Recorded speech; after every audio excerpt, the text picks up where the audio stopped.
어제 제가 이제 하나님의 영에 대해서 우리가 은혜를 나눴었습니다. 오늘도 두 번째 시간으로 하나님의 영에 대해서 계속 나누도록 하겠습니다.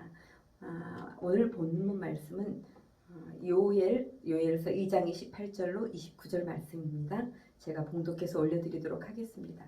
그 후에 내가 내 영을 만민에게 부어주리니 너희 자녀들이 장래일을 말할 것이며 너희 늙은이는 꿈을 꾸며 너희 젊은이는 이상을 볼 것이며 그때 내가 또 내 영을 남종과 여종에게 부어줄 것이다. 아멘. 아멘. 요엘서는 하나님이 모든 피조물과 역사를 홀로 주관하시며 당신의 백성을 위해서 구원을 완성하는 분이심을 명확하게 기록한 예언서입니다. 요엘서는 짧은 내용이지만 강력한 하나님의 사랑을 알려주는 책이기도 합니다. 하나님께서 하나님의 영을 이제는 모든 사람에게 부어주시겠다고 약속하신 부분이 오늘의 본문입니다. 지난 시간에 하나님의 영은 곧 지혜와 총명의 영이시고 모략과 재능의 영이시고 지식과 여호와를 경외하는 영이신 것에 대해서 우리가 살펴보았습니다. 하나님의 영이 임하시면 그 사람의 삶이 평안하여지고 그 사람이 경영하는 것이 성립되게 되며 그 인생은 승리하게 된다는 것에 대해서 우리가 알았습니다. 또한 하나님을 경외하는 사람에게는 부족함이 없게 하신다고 하셨어요. 그에게 넉넉한 양식을 주시겠다고 약속하셨고 하나님께서 하신 복된 그 약속들을 영원히 기억하시겠다고도 말씀하셨습니다. 하나님을 경외하는 그 보응으로 하나님께서는 어떻게 해주신다고 하셨나요? 재물과 영광과 생명을 주신다고도 약속하셨습니다. 하나님을 경외하는 것에 대한 아주 벅찬 소망을 갖게 했던 말씀이었습니다. 그러나 이 모든 것들은 우리가 하나님의 영을 받고 하나님의 사람으로 변화되어 갈 때 실제적으로 누릴 수 있다는 것에 대해서 우리는 그 사실을 기억해야 한다는 것입니다. 하나님은 give and take에 대해서 굉장히 능하신 분이세요. 저는 때때로 우리 하나님께서는 늘 내가 이것을 줄 테니 너희도 이것을 받고 꼭 이렇게 변화되어라. 나는 줄게 너도 이렇게 나에게 주어라 하는 어떤 그러니까 그 공식에 대해서 우리 하나님은 철두철미한 분이시라는 거죠. 그냥 우리의 구원은 물론 하나님께서 은혜로 주셨지만은 그 구원을 받아서 누리는 그 삶의 여정 속에서 하나님은 요구하시는 게 있다는 거죠. 우리에게 대가 지불을 원하신다는 거예요.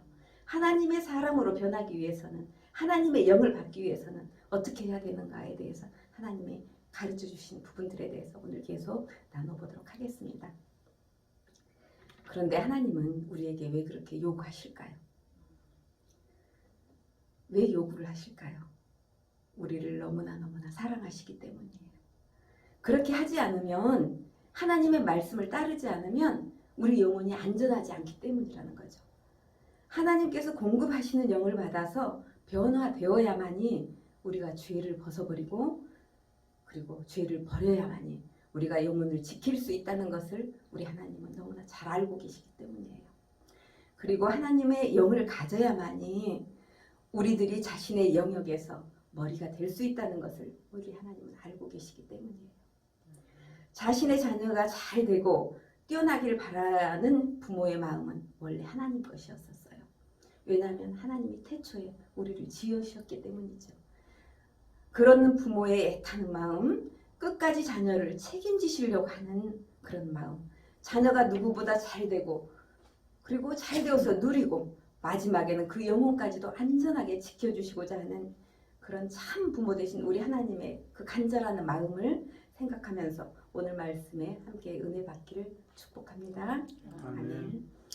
하나님께서는 어떤 사람에게 성령을 부으실 때는 그 사람을 사용하시기 위해서 성령을 부으십니다. 구약 시대에는 왕과 선지자와 제사장에게만 기름을 부으셨어요. 왜냐하면 그들을 사용해야 되기 때문이죠. 그러나 신약 시대부터는 모든 사람에게 성령을 부어주신다고 하셨어요. 본문 요엘서 2장 28절 29절을 우리 다시 한번 읽도록 하겠습니다. 그 후에 내가 내 영을 만민에게 부어주리니 너희 자녀들이 장래일을 말할 것이며 너희 늙은이는 꿈을 꾸며 너희 젊은이는 이상을 볼 것이며 그때 내가 또 내 영을 남종과 여종에게 부어줄 것이며. 요엘의 이 예언은 예언대로 지금은 하나님께서 모든 사람에게 성령을 부어주십니다. 성별의 차이도 없이 세대 차이도 관계하지 않으시고 모든 사람에게 성령을 부어주신다고 하셨던 것입니다. 왜냐하면 하나님께서는 할 수만 있다면 모든 사람을 사용하기 원하시기 때문에 그렇습니다. 하나님께서는 하나님의 영을 받은 당신의 백성들이 사회의 모든 영역에서 세워지고 승리하는 것을 기뻐하시는 분이세요. 꼬리가 되지 말고 머리가 되기를 바라시는 참 부모의 그 마음을 갖고 계시기 때문이라는 것입니다. 하나님을 믿는다는 것은 하나님의 능력을 믿는다는 것과 같은 말이에요. 그런데 하나님을 믿는 사람이 하나님의 능력의 도움을 받고 살아가고 있다는 그 모습이 삶 속에서 드러나지 않는다고 한다면 우리가 믿지 않는 사람들에게 과연 어떻게 하나님은 살아계시다, 하나님은 능력 있는 분이야, 우리를 돕고 계시는 분이야 이렇게 전할 수가 있겠어요? 참 난감한 일이잖아요. 그래서 우리 삶 속에서 하나님의 능력이 나타나야 된다는 것이에요. 이 말씀은 지금 저 자신에게 하고 있는 것이기도 합니다.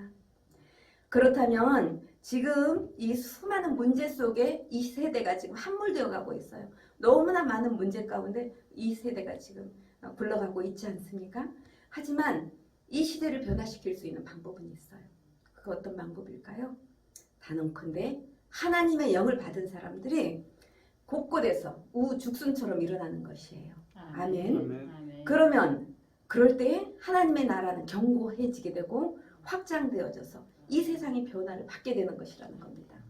하나님께서는 그 방법을 이미 기록해 두셨어요. 스가랴서 4장 6절 말씀입니다. 만군의 여호와께서 말씀하시되 이는 힘으로 되지 아니하고 능력으로 되지 아니하고 오직 나의 영으로 되느니라 이렇게 말씀하셨어요. 이 구절은 제사장이나 선지자에게 주신 말씀이 아니었어요. 정치가였던 총독 수룹바벨에게 주셨던 말씀이 없습니다. 수룹바벨이라는 이름에 대해서 잠깐 나눠볼게요. 이 이름의 뜻은 바벨론의 후예, 바벨론에 대한 슬픔이라는 뜻을 갖고 있었어요. 이 이름을 우리가 통해서 알 수 있듯이 이스라엘의 바벨론 포로 생활에 대한 아픔이 묻어나 있는 이름이에요. 하지만 하나님께서는 수룹바벨을 어떻게 사용하셨습니까? 무너졌던 성전을 재건하는데 중요한 인물로 수룹바벨을 일으켜서 세우셨던 거예요. 그래서 수룹바벨은 그 슬픔에 가득 차 있던 그 포로 되었던 인생에서 기쁨의 사람으로 하나님이 변화를 시켜주셨다는 것입니다. 학개서 2장 23절에 보시면 제가 말씀을 올려드리겠습니다. 만군의 여호와가 말하노라. 스알디엘의 아들 내 종 수룹바벨아, 여호와가 말하노라. 그날에 내가 너를 세우고 너를 인장으로 삼으리니 이는 내가 너를 택하였음이니라. 만군의 여호와의 말이니라 라고 되어 있습니다.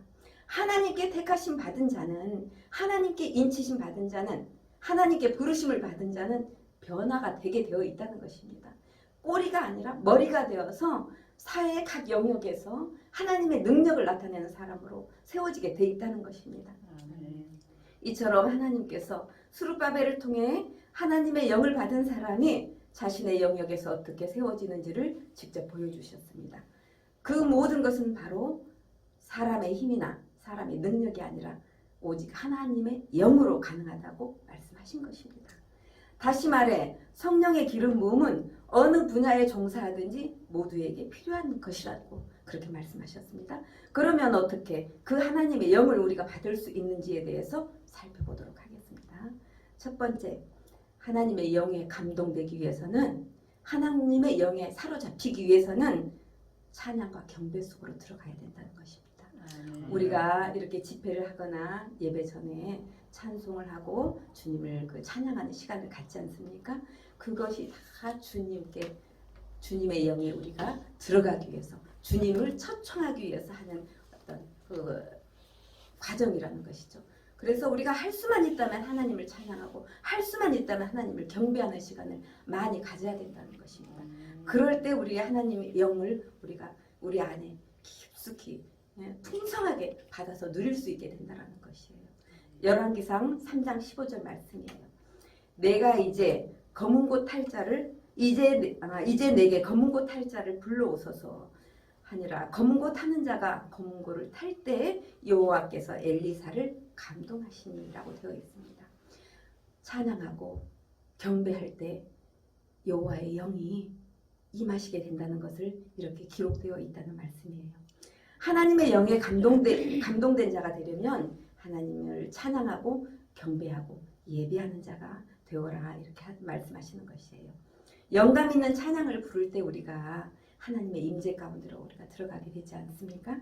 성령으로 그때 충만하게 되고 하나님의 영에 완전히 압도되어지는 그런 것은 당연한 일이에요. 하나님을 경배하고 찬양하고 예배드릴 때 다윗의 예처럼 하나님을 찬양하고 경배하는 시간들은 하나님의 영에 감동하게 아주 적합하고 마땅한 시간이 되는 것이 분명합니다. 우리는 열심히 하나님을 찬양하고 경배하는 시간을 갖도록 해야 될 것입니다. 두 번째, 성경과 기름 부음이 가득한 책들을 읽어야 한다는 것입니다. 디모데후서 3장 16절 말씀이에요. 모든 성경은 하나님의 감동으로 된 것으로 교훈과 책망과 바르게 함과 의로 교육하기에 유익하니, 이렇게 기록되어 있습니다. 성경을 읽어야 됩니다. 성경은 성령의 감동으로 쓰여진 것이기 때문에 하나님의 영을 전이받고자 하는 분들은 가장 안전하고 확실한 방법이에요. 성경을 읽을 때 그 안에 기록되어진 그 말씀을 통해서 그 영을 우리가 가장 안전한 영이잖아요. 그 영을 받을 수가 있다는 것입니다. 하나님의 영을 받고자 한다면 날마다 성경을 우리가 부지런히 읽도록 해야 된다는 말씀이에요. 반드시 그럴 때 하나님의 감동이 흘러 들어와서 우리 영을 충만하게 채우실 것입니다. 특히 우리가 또한 신앙서적을 읽어야 된다고 말씀드렸죠. 단순히 어떤 지식을 전하는 책들이 아니라 성령에 감동되어진 그런 분들이 쓰신 책들이 있어요. 그런 책들을 찾아서 읽으시면 좋겠다는 생각을 했어요. 예를 들어서 케니스 해긴 목사님 책들, 참으로 그 훌륭한 그 내용의 책들이 많지 않습니까? 또한 그 토미 테니 목사님 책, 저는 그 하나님 당신을 갈망합니다, 이 책을 읽으면서 정말 하나님을 너무나 경외하게 되는 그런 어떤 한 좋은 책은 하나님을 더욱 가깝게 할 수 있는 그런 매개체가 될 수가 있잖아요. 그래서 주변에서 정말 성령님의 감동된 분들이, 그런 목사님, 그런 신학자들이 쓴 책들을 찾아서 읽으시면은 우리가 성령님을 더 쉽게 또 편안하고 안전하게 영접할 수 있는 그런 일들이 있게 될 것입니다. 세 번째는 하나님께 기도로 매달려야 된다는 것입니다. 하나님의 영을 받기 위해서는 작정하고 우리가 기도로 매달려야 된다는 것이에요.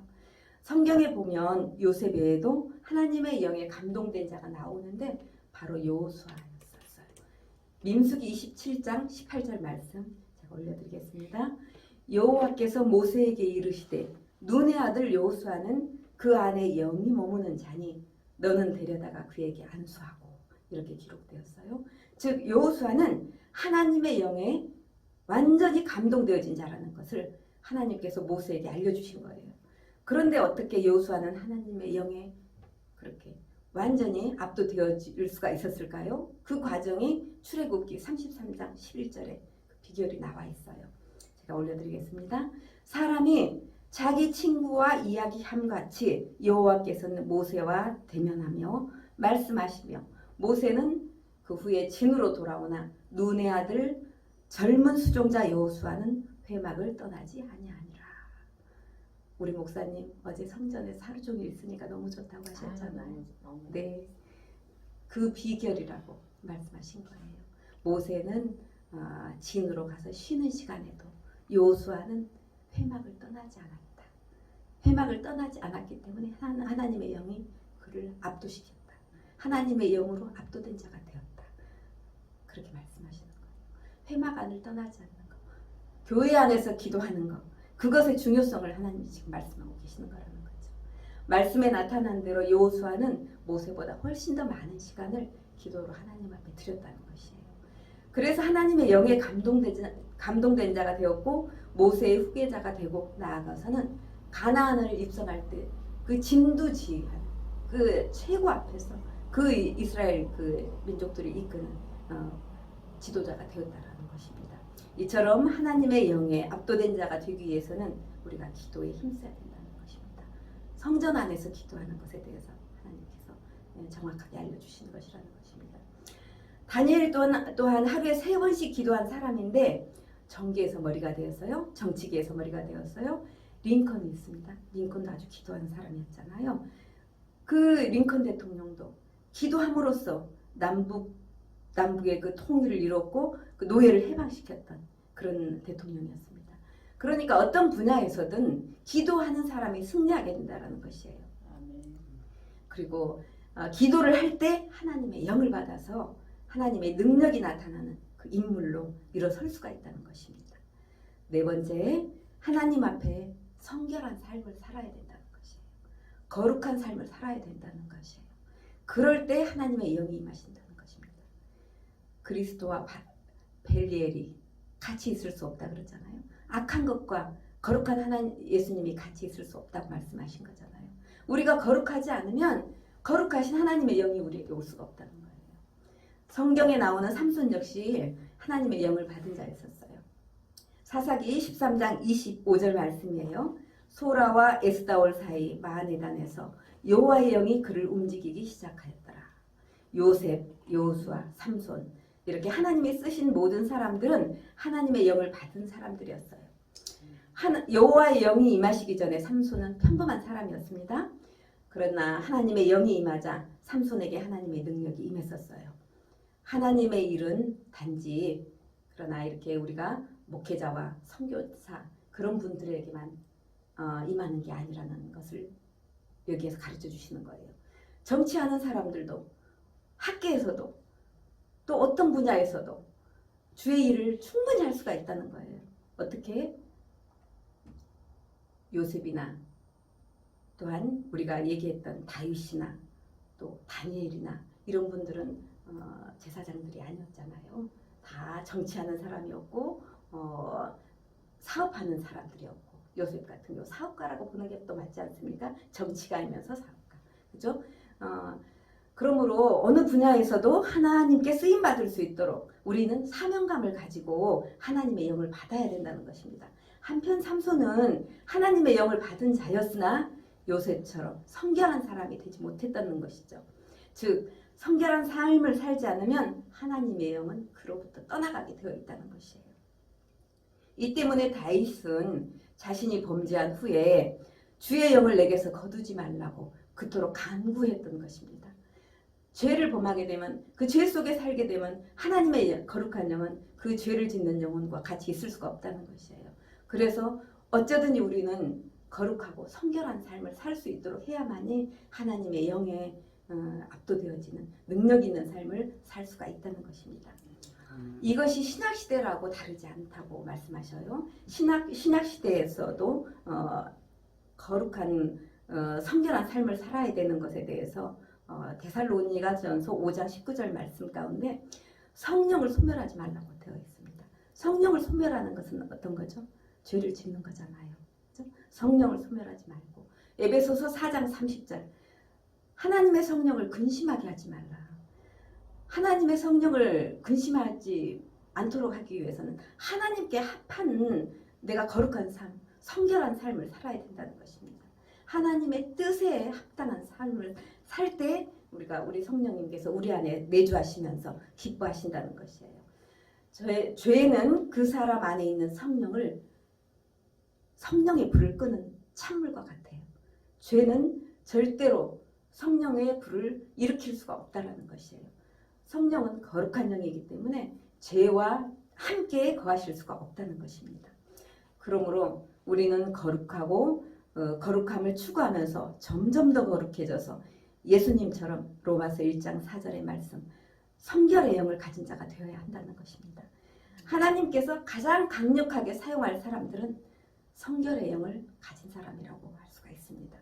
그러므로 지혜의 능력과 함께 성결의 영을 더욱 사모하는 지혜로운 우리 모두가 되기를 축복합니다. 아멘. 말씀을 마무리하겠습니다. 우리는 값없이 돈도 없이 값도 없이 돈도 없이 성령의 기름 부음을 살 수가 있습니다. 이사야 55장 1절 말씀이에요. 오호라 너희 목마른 자들아 물로 나오라 돈 없는 자도 오라 너희는 와서 사 먹되 돈 없이 값 없이 와서 포도주와 젖을 사라. 또한 계시록 22장 17절 말씀입니다. 성령과 신부가 말씀하시기를 오라 하시는도다. 듣는 자도 오라 할 것이요 목마른 자도 올 것이요 또 원하는 자는 값없이 생명수를 받으라 하시더라. 이 두 구절에서 우리는 목마른 자들이라는 부분을 볼 수가 있습니다. 그리고 예수님께서 하신 말씀 요한복음 7장 37절 말씀입니다. 명절 끝날 곧 큰 날에 예수께서 서서 외쳐 이르시되 누구든지 목마르거든 내게로 와서 마시라. 이렇게 말씀하셨어요. 하나님의 영을 살 수 있는 방법을 말씀하신 것이에요. 그것은 바로 하나님에 대한 목마름입니다. 하나님을 사모하고 간절히 구하는 마음이 있는 사람이 하나님의 영을 살 수가 있다는 것이에요. 결론적으로 우리가 하나님의 영을 사서 우리 안에 가득 채우는 비결이란 바로 하나님을 향한 사랑과 하나님을 향한 사모함에서 비롯된 목마름과 기도와 성결된 삶이라고 하셨습니다. 하나님께 목마른 자가 되어야만이 하나님의 영에 압도될 수가 있다는 것이에요. 지금까지 하나님께서 알려주신 방법을 잘 기억하면서 끝까지 하나님의 영을 넘치도록 받아 능력 있는 삶을 살 수 있는 우리 모두가 될 수 있도록 예수님의 이름으로 축복합니다. 아멘. 축복합니다. 축복합니다. 네.